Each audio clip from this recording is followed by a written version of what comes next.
razkošje in sijaj.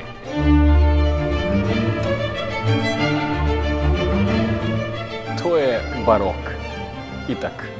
Umetnine tistega časa so kdaj pa kdaj videti, kot da bi bile v celoti izdelane iz zlata. Kakor tale oltar za mano. Sliko svetega Jurija, ki je v boju z zmajem, v resnici obdaja lesen oltar, ki je le pozlačen z zlatimi lističi. Naj gre za opremo cerkva ali okras gradov. Za vse baročne umetnine sta značilni razgibanost in slikovitost. Poglejte, v kakšni umetelni drži pozira za svoj portret baronica. In njen mož ni nič manj eleganten. Plemiči pa niso naročali le lastnih portretov, ampak tudi slike za zabavo.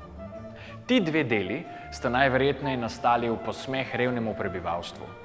Graščaki so se smejali poudarjenim pomanjkljivostim, denimo brezzobemu nasmehu prestarja ali nesimetrični čeljusti in nizki rasti ptičarja.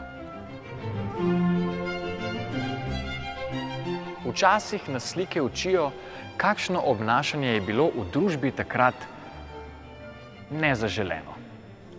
Pri kvartopircih nas slikar posredno opozarja, da je kartanje ob pitju neprimerna razvada.